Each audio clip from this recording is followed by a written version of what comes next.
Hello chaps and chapettes, how's it going? Carl Screezilla here, and I hope you're all well, and welcome to War Thunder. Yeah, I know, I'm actually playing a game of War Thunder on my channel. That's weird, isn't it?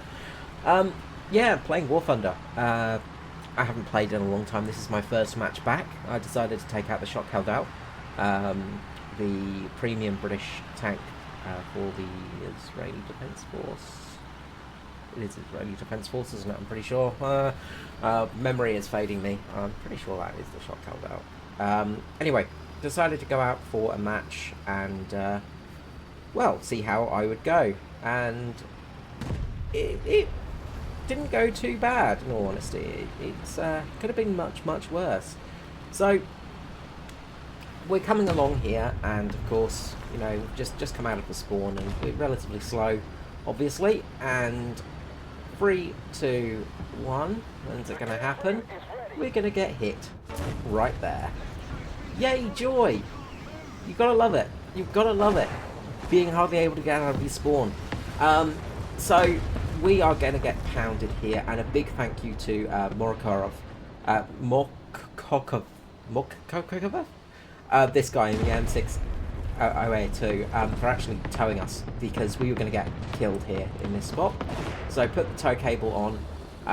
Obviously I'm trying to repair here, so I can't really do anything. My track's down, and he's just giving us a tow, just somewhat to a slightly different area, which is going to save us so much hassle. Unfortunately in a bit of a rough spot, but tows us to a point where we can actually, we're probably not going to get hit by the enemy now. So a really big thank you to that guy. So we pop smoke again, and that's one of the things the Shock Haldau has plenty of, is smoke, and we've also got the exhaust smoke system as well. So a big thank you to him, and I said thanks in the chat, because that, as I said, that saved this match for us. So, repairing. Now we have the 105mm LA7 gun, slightly modernised with the arm-piercing fin stabilised as Garling Salo shells, of course, which gives us a nice penetration and can help us out quite a bit. So the tank's a little bit slower now, the track is damaged, of course, and we are, you know, it's tricky, you know, the Brits tend to suffer a little bit with their tanks, as is often the case, but at this sort of BR, you're kind of gonna die in one hit from everything. There's not many tanks out there that can survive a hit that aren't Russian. You'll see why in a minute I said that, because, well, Russians, we all know Russians. Russians. Anyway, so just trying to get a bit of an eye on what's going on here on the field. Don't want to rush in too quickly, because, you know, I'm playing a little bit cautiously here, I've got to say. Just holding back a little bit, not pushing too quickly, because, well, as I said, I've not played in a fair few months. I've not played a game of ground forces in a tank, I think, in probably about 6 months, I'd say. Possibly more. It's been a while. I've had a few games in our Air RB, but other than that, it's pretty much just been logging in for the daily reward and then just leaving it, not paying any attention, because yeah, I've been having a little bit of a hate-hate relationship with War Thunder as of late, and yeah, it's been fun. Got a T10M here, and as I was saying, Russian tanks. So T10M, we come around the corner, and we discover a T10M. Oh, crappity craps. Take a shot, take out the driver, the commander, the engine. But we don't take out the gunner. Oh, joy of joys. So, park up here, decide, okay, we'll be safe here, and he manages to shoot our track off, of course, because Russians. As you can see, there's a rock stopping that from happening, but of course it just goes through the rocks, so, you know, that's fine, it's fine. Anyway, trying to figure out what to do here. So, yeah, I've just dropped artillery on that guy and pointing out on the map where he is, and luckily we've got some aid from some of our friendlies. So, waiting for that track to repair. Don't you just love that? It just brings so much fun to the game. Adds so much to your enjoyment, having tracks that need to be repaired. So let's get out of this position. So trying to figure out how to actually attack this T10M. Now we could try and go around the rocks, but the trouble is A is held by the enemy. So what are we going to do here? And I decide reversing is going to be my friend right now. we've got the we've got an armoured car, I think it is, over there, just constantly firing on this guy. And luckily, taking out the cannon barrel. It takes me a few moments to notice what's happened. And I go, oh, okie dokie, I see what's going on here. Line up a shot, take a shot at the turret. Of course, penetrate, but just go into the breach and do no extra damage, because, yay, that's how shrapnel works. Fire again into a shell. Doesn't detonate. Okay, you can shoot again. Doesn't detonate. Okay, this is fine. This is fine. And we finally kill the T-10 after about 4,000 shells. So next up, we're going to try and head over. And we can see something's been spotted there by the Sheridan. So let's see what's going on here as well. So we're going to try and creep round. Unfortunately, we've got a little bit of damage on the tracks, so that's not helping us out a lot. You can see something right there. Take a shot. Boom. There goes the Bagel Light Panzer. So we've managed to take out a Bagel Light Panzer, and something else over there. Can't see anything. The Sheridan's definitely seen something, but no, can't get anything. So reverse, reverse, reverse, see what's going on behind the bridge, see if we can do anything, but no. Decide we're going to go and take a bit of a scenic route and see what we can do here. So 2 kills, first match back. Pretty happy with that, in all honesty. I expected to die instantly, and it almost happened. You could say that's a self-fulfilling prophecy, but I just say it's bad map design. Korea is a map that is, well, it's not very good, is it?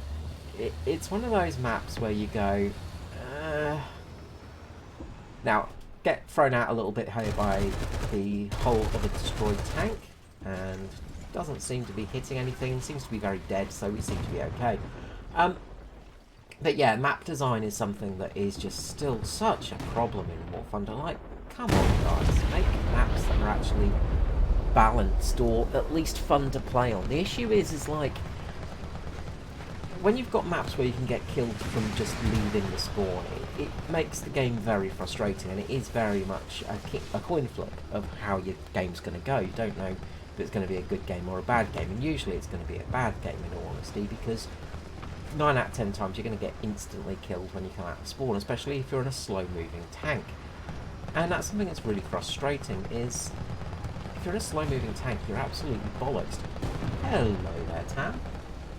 So we come around here, and there we go. There's a Tam coming around the corner. That's going to be a nice and easy kill. We'll take that. Kill number 3. So check the corner, check behind us, and now we're going to check to the side of us. And, ooh, there are a lot of enemies coming through. There's a T-55 there, there's a Tam there as well, so we'll take out that Tam.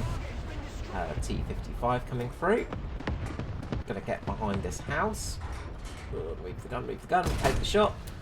We take out the engine. And there's another T-55 there. Oh, crap, crap, crap, crap, crap. Luckily, our mantlet eats the shell, so that's some good news. We're gonna smoke up. And we take out, well, sorry, we hit the T-55 again in the engine, and eventually we might take this bastard out. There we go. Taken out. Now we've got to move from this position, because we're going to get absolutely whomped any second now. This guy's shooting into the area, hitting us with MG fire. Chances are he's going to hit us with the main caliber gun, so we need to kind of get out of dodge a little bit here, because we're going to be in some trouble. So decide, okay, it's time to go around the long route. Now, the game's not looking very good for us at the moment. We are holding no caps, and quite a few of us are dead, which is never a good sign, is it really? So, watching out for the corners here, because this is a pretty dangerous spot as well. You're pretty much wide in the open, and the enemy can just basically whomp you from their spawn, which is always fun. So, thinking about what to do. Do we cap B? If we go on to B, chances are we're just going to get absolutely steamrolled. So we're just going to go around the corner, because we know that A is contested at the moment. We know there are a few enemies around there, and we need to go and help defend our team. Now, of course, we can't see that T-62 down there, because it's realistic battles, so we don't see the name tags, of course. So we're just going to go around the corner and go back to basically the same spot we were in. Now, pretty sure there's a T-55 chasing me down at the moment. So, we're slowly going to get there. And this is one of the bad things about this tank, is just the mobility is really bad. I mean, you know, this is a tank effectively designed in 1944, 45. You know, the chassis is very old and it's not very good. And the Leopard, hello Leopard, goodbye Leopard. So the Leopard there just gets absolutely whomped by us, luckily. And we're going to scooch around here. Now, we're going to keep an eye out for things, because there was that T-55 coming around. So keep an eye out. We get hit in the back. Can't see quite what actually hit us. And I make a bit of a mistake here, because you notice there's a T-44 just sitting to the side there. And I didn't see that. So we've just put the fire out. And I still didn't notice that T-44 actually, I only just noticed that in the replay. You can see that Leopard going around the corner right there. Decided, oh, we'll try and get a shot on that guy. And it's dead already. So we don't get a hit on that, and we're basically sitting here and we're going to get shot right up the Jacksie. As you can see, T-55 right up the Jacksie. So, not a terrible first round. We've got 6 kills. We managed to do a big dent into the enemy, and we've managed to hold off this position. So, not a bad first round. Now, we're just going to respawn in a moment. And really, that's the end of the match, because the rest of this is very, very boring. So I'm just going to hit the old fast forward button here, because, well, there's nothing of interest that happens from here. We just basically pootle on in, and we've taken out all the enemy, got all the caps, and even in defence with pretty much nothing there, we spot an enemy coming through this section here, but it's too late. And job is done. Let's head to the post-battle screen results. Okay, all in all, not a bad first match back, in all honesty. That's the first game I've played in months. Ugh, I know. So, 6 kills, 5 criticals, 18 hits, 75% battle activity, and a fair amount of Lions and RP. I actually had a booster running, so I had a really nice booster running in that match, so that helped out a lot. So that's given us some nice RP towards the striker.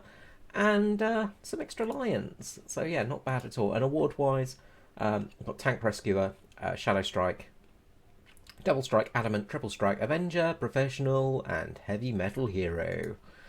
So the Shock Haldal, it is a good tank, in my opinion. It's a pretty decent vehicle, and it's, you know, current meta, it's relatively strong as well. It's just a fairly decent tank. It suffers a little bit with the 105. Obviously, just lacks that post-penetration damage sometimes, but if you get on target, it is very, very strong. And, of course, armor-wise, you've got the reactive plate armor, you've got the armor of Centurion. It's a fairly decent tank. I mean, you know, it's no Chieftain, of course. Like, it's a very different vehicle. It's a much older model, but it is upgraded, it is modernized. You do have night vision on it. You don't have thermals, unfortunately, but you know, it is, for 8.3, it's fairly decent, and it's just a fairly tanky vehicle. It can just take the punishment when it's dished out. Alright guys, I hope you enjoyed that video, and a big thank you again to the guy that helped me out there. That saved my game, effectively, possibly saved the match. I will see you all next time, and yeah, thanks for watching. Bye bye.